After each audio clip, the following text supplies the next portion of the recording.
Hello everyone.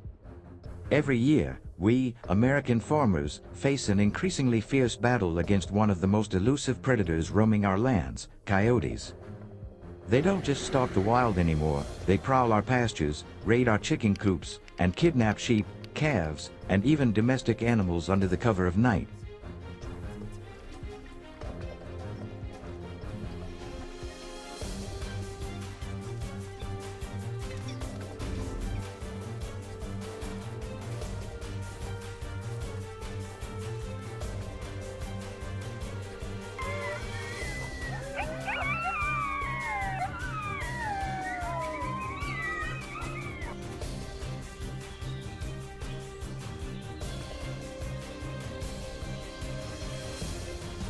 The damage they cause is not only emotional but also economic. According to the USDA, livestock damage caused by coyotes costs American farmers more than $89 million each year, not to mention property damage, the threat of disease, or the ever-increasing costs of prevention.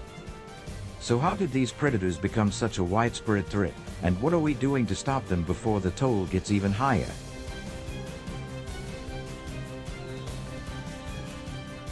As I prepare for my first coyote hunting trip, I'm trying to figure out what's involved. I have learned that most hunters rely on high-capacity rifle like .223 Remington, .243 Winchester, or .22-250, known for their speed and accuracy, but it's not just about guns.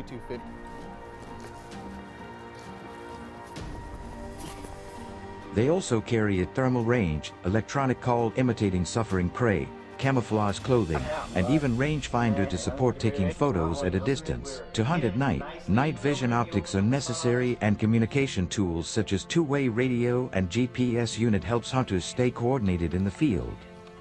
It was much more technical and thrilling than I ever imagined. Whoa.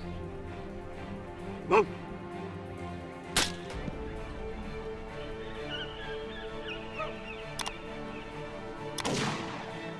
Whoa.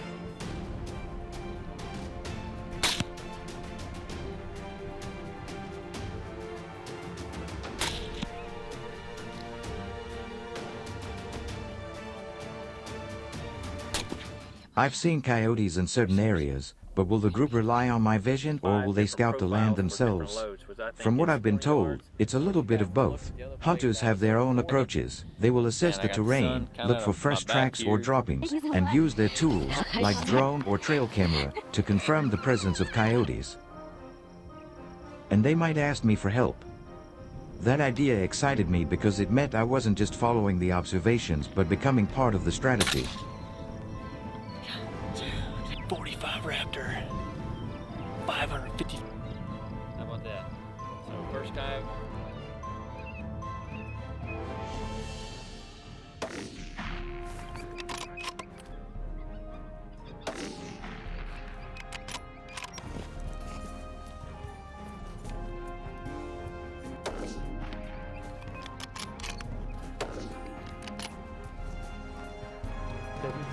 So try to be really happy. Down. I'll just check him out. All right.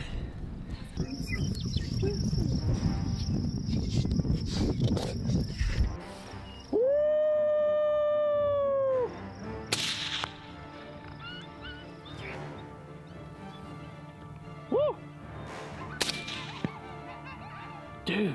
After choosing a hunting location in a fairly large, flat area in front of the forest, we stood behind a bush, all wearing camouflage clothing and making sure all equipment was in the right position. We fell into complete silence. Time seemed to slow down as we waited, our heartbeats beating in sync with the stillness of the landscape. Suddenly, like a ghost emerging from the fog, a lone coyote entered our view. It moved cautiously, its ears twitching, its nose sniffing the wind. From a distance of about 120 yards, a hunter Peter with 20 years of hunting experience adjusted his breathing and aligned his sights just behind his shoulder. The hunter knows that hesitation can cause him to lose his prey. When the prey is in perfect sight, the hunter pulls the trigger decisively. Knocked down, the prey dies instantly.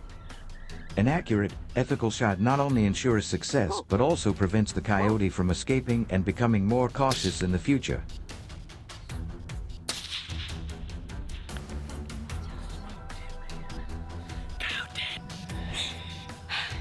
It would stop.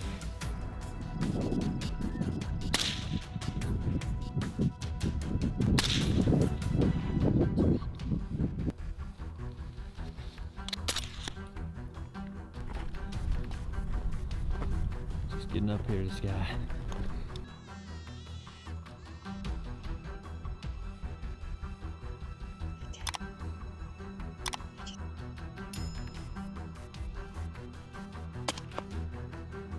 Nice. Stop, switch to the second coyote, and let him stop.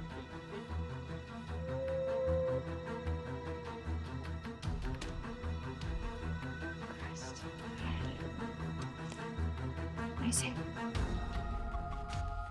We couldn't hide our excitement. Everyone hugged Peter in celebration after his perfect shot. I was the one tasked with retrieving the fallen wolf. I was stunned by the precision. A clean bullet hole right behind the ear. No damage to the skin, no pain. Set the collar. That coyote came the wrong direction. But the hunt is not over yet. Thanks to the electronic calling device, a few minutes later, another wolf appeared.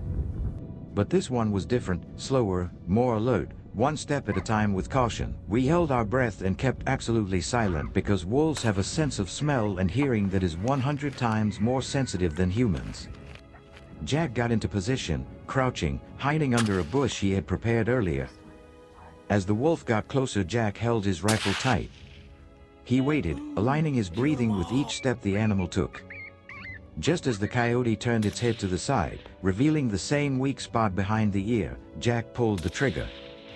There was a crack and the second coyote fell without making a sound. 2 perfect kills.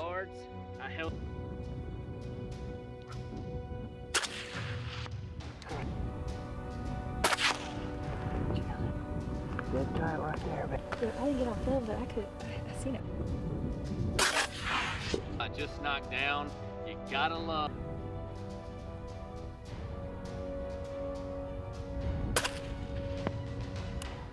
I had just pressed Po' Boy on the Outlaw Plus when Holly says there's.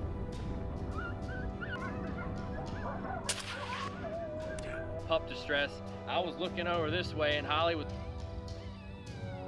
Wait, hold on. I'm on and off.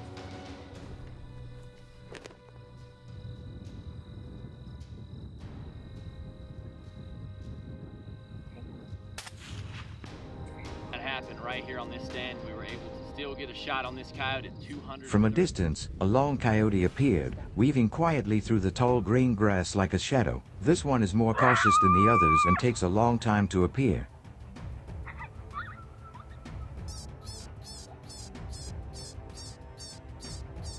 But we are ready.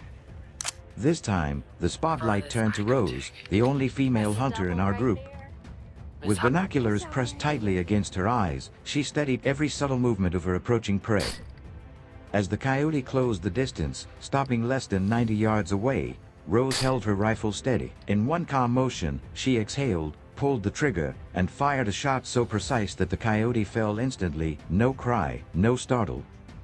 The silence that follows doesn't just come from the fallen animal, it's a quiet triumph so as not to spook other prey. Shot that first.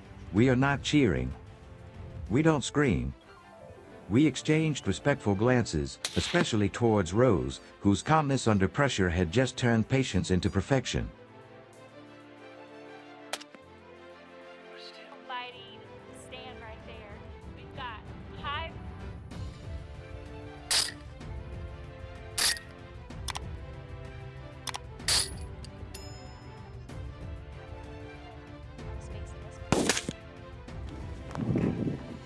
Stopped.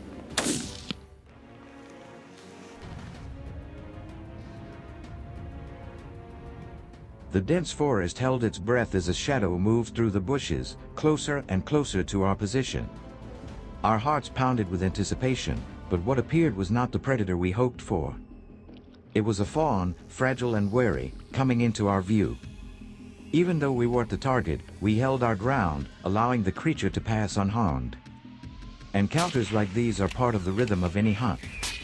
In fact, studies show that North American forests are home to more than 400 species of mammals, and hunters often spot deer, raccoons, or even wildcats on a single trip. We know this isn't a waste of time, it's part of the experience. As the fawn disappeared into the brush, we lowered our rifles and chuckled together, knowing that patience was as important as precision in the wild.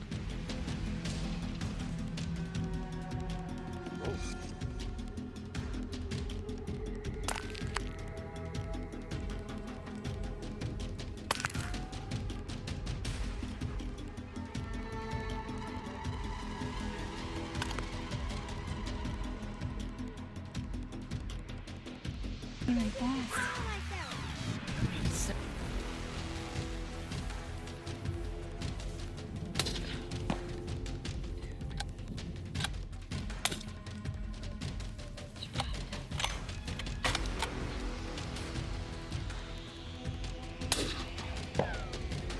Came in, running 40 miles an hour.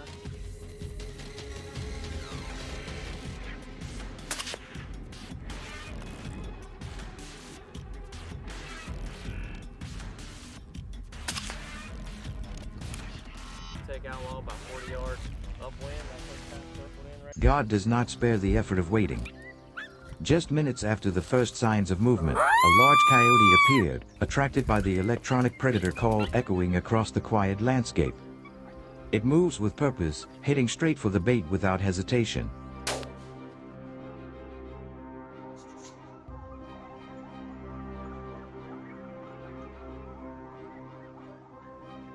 This is not the time to speculate. Within seconds, a sharp click interrupted the tension. Too fast, too precise, these are my feelings. Before I could raise my binoculars, the coyote fell, unmoving, its pursuit ending abruptly. The entire sequence of events lasts less than 5 seconds, a powerful reminder of how important timing and precision are in modern predator hunts. According to wildlife studies, electronic calling can increase a coyote's response rate by up to 72%, and this moment demonstrated exactly why. Get another one. Go through the trees.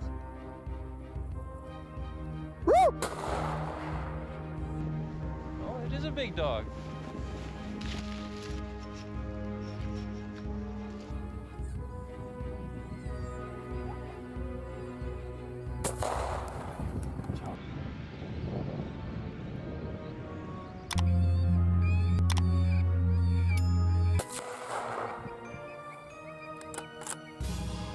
That one's a little heavier.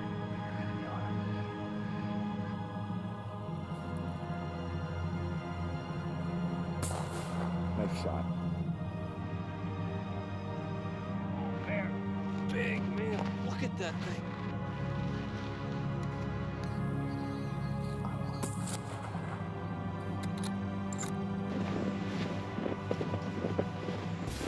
Captured 3 coyotes. Every step felt like a test of patience, with every rustle in the grass making our hearts pound. When the third coyote was finally taken down just before dusk, a wave of excitement washed over me like never before.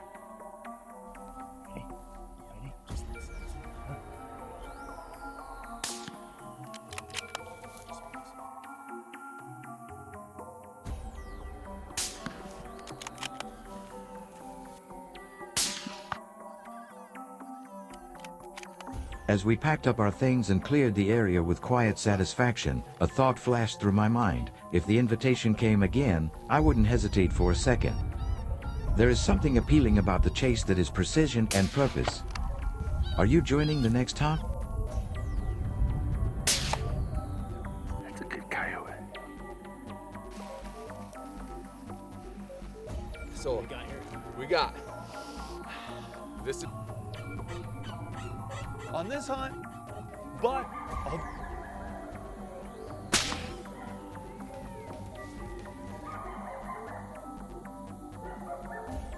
through the middle of the field.